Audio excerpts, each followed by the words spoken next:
अब उसके हाथ पीले करने का समय आ गया है। पर हमारी आनंदी तो अभी सिर्फ 9 साल की है।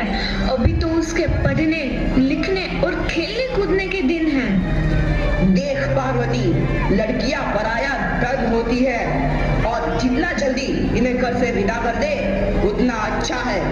कल से आनंद की पढ़ाई लिखाई बंद। पर बापू, इसमें मेरी क्या गलती है? आप मुझे पढ़ाई करने क्यों नहीं देते? तेरी गलती है कि तू एक लड़की है। लड़का होती तो क्या बापू? लड़का होती तो क्या? ऐ लड़की, ज्यादा जबान ना चला, नहीं तो जबान हलक से खींचकर बाहर निकाल दूंगा। बापू, मैं पढ़ लिख कर कुछ बनना चाहती हूँ। मेरी पढ़ाई ना रोको बापू। आनंदी, तुझे पढ़ना है तो पढ़, लेकिन सारी उम्र बाप की छाती पर ये बोझ बनकर ना बैठ। पर बापू, अभी तो मेरी उम्र पढ़ाई लिखाई की है। मुझे पढ़ लिख कर डॉक्टर बनना है। पढ़ाई पढ़ाई पढ़ाई, आज तो तेरी किताबों का काम तमाम करके ही छोड़ूंगा। ये ले। नहीं बापू, मत फाड़ो बापू। मत छोड़ी। नहीं बापू, नहीं। बापू, ये तुमने क्या किया? तुमने मेरी इन किताबों को ही नहीं फाड़ा बापू, मेरी किस्मत फाड़ दी, मेरी किस्मत। ये कॉपी किताबें ना सिर्फ छोरों के हाथ में अच्छी लगती है, लड़कियों के हाथ में तो सिर्फ मेहंदी अच्छी लगती है, मेहंदी। पर बापू, मैं लड़की हूँ तो क्या हुआ? लड़का और लड़की तो हमारे दोनों आंखों के समान होते हैं। चुप कर आनंदी, और यह एहसान मान कि अब तक जिंदा है तू। कहीं बचपन में गला दबाकर मार दिया होता तो यह तेरी बकबक नहीं सुननी पड़ती आज। पर बापू, ये चूल्हा जलाना अच्छा ना लगे है। देख छोरी, जितना जल्दी हो तू चूल्हा जलाना सीख ले, उतना ही अच्छा है तेरे लिए। और हाँ, तेरा ब्याह तो होगा, वो भी कल के कल। अपना जीवन है तुम्हारी यह कहानी, आंचल में है दूध और आंखों में है पानी। मुझे माफ कर दे बेटी, तेरे बापू के जिद के आगे मेरी एक न चलेगी। माफ कर दे बेटी, मुझे माफ कर दे। इस प्रकार मात्र 9 वर्ष की छोटी उम्र में आनंदी का विवाह गोपाल राव जोशी से हो गया। बाल विवाह एक सामाजिक कुरीति है और इस कुप्रथा का शिकार होना पड़ा आनंदी को। 5 वर्ष बाद आनंदी 14 साल की हो गई है। उसके घर एक शिशु ने जन्म लिया है। देखते हैं आगे क्या हुआ। देखिए ना, इसे क्या हो गया है? इसका माथा तो अंगार की तरफ तप रहा है। इसे तो बहुत तेज बुखार है। आप बिना कुछ भी बोलते हैं, दीजिए मुझे। माधव, जल्दी से वैद्य जी को बुला के लाओ। जी, अभी बुला के लाता हूँ। ये तुम क्या कर रही हो आनंदी? भगवान की विभूति लगा रही हूँ। बस करो आनंदी, ये सब अंधविश्वास है। अरे आप यकीन तो कीजिए, भगवान की कृपा से इसका माथा ठंडा हो रहा है और बुखार भी उतर गया है ना बाबू? देखिए, दीजिए मुझे। उठो बाबू, आंखें खोलो, तुम्हें तुम्हारी माँ बुला रही है। आंखें खोलो, देखिए ना इसे क्या हो गया है। आंखें भी नहीं खोल रहा। आंखें खोलो बेटा। आप चुप क्यों है? आंखें खोलो बेटा, आंखें खोलो। आनंदी, हमारा बेटा कभी आंखें नहीं खोलेगा। नहीं, ऐसा नहीं हो सकता। मेरे बेटे को मुझसे कोई नहीं छीन सकता, कोई नहीं छीन सकता। पागल मत बनो आनंदी। माधव,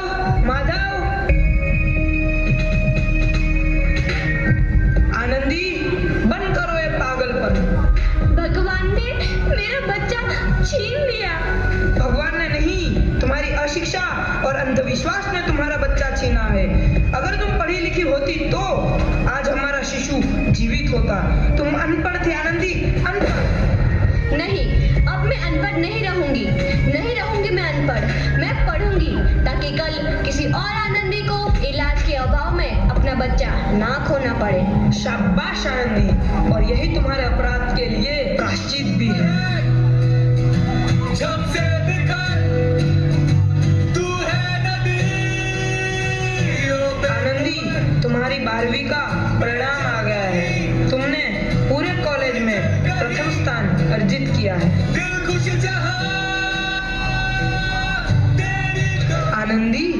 तुम्हारी मेहनत रंग लाई है, तुम्हें शिक्षा वृत्ति मिली है।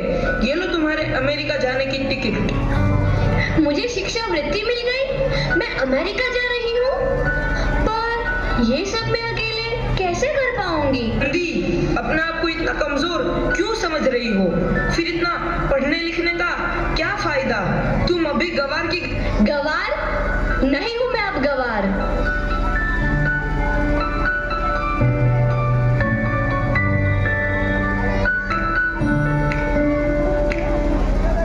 तो इस प्रकार 7 अप्रैल 1883 को आनंदी अमेरिका के पेंसिल्वेनिया के लिए रवाना हुई और 3 साल बाद उन्होंने डॉक्टर ऑफ मेडिसिन की उपाधि प्राप्त कर ली। इधर आनंदी के पिता की तबीयत बहुत खराब है। आगे क्या होता है देखते हैं। लगता है अब मेरे जाने का समय आ चुका है। अब मैं नहीं बचूंगा। ऐसा मत बोलो। शहर के सिटी हॉस्पिटल में अमेरिका से डिग्री लेकर कोई बड़ा डॉक्टर आया है, एक बार वहां चलकर दिखा लेते हैं। हाँ, सही बोला भैया, कम से कम दिल को तसल्ली तो मिल जाएगी। हाँ हाँ, चलो चलो जल्दी हॉस्पिटल चलते हैं।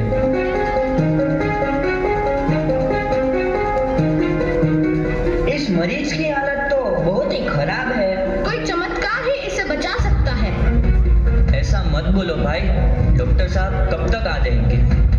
लो आ गई डॉक्टर मैडम। डॉक्टर मैडम जल्दी देखिए, मरीज की हालत बहुत ही खराब है।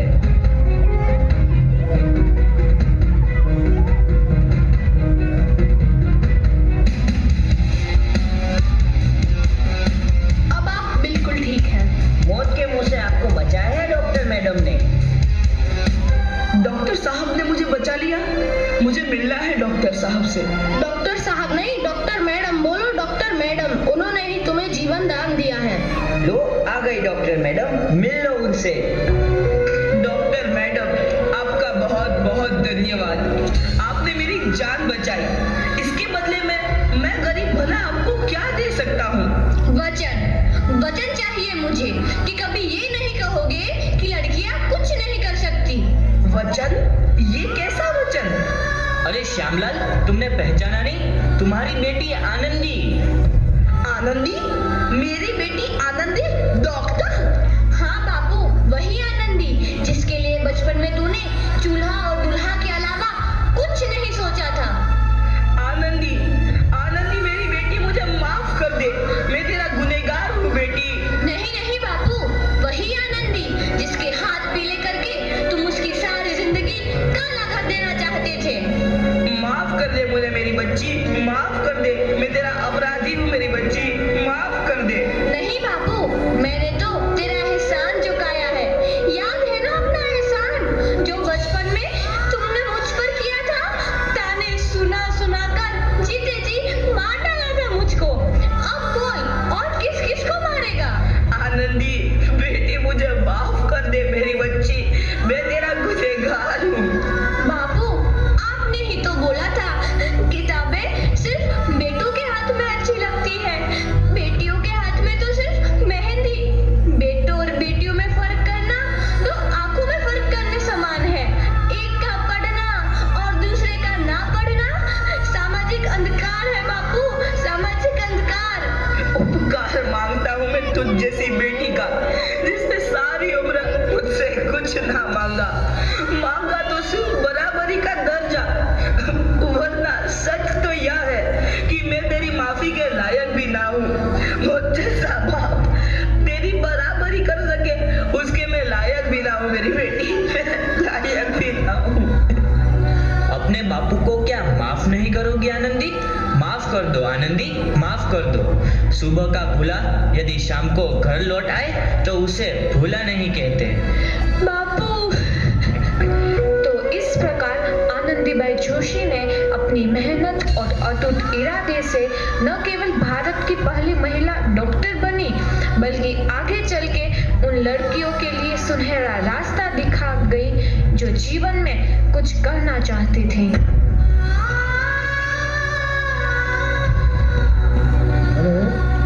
हेलो, देखिए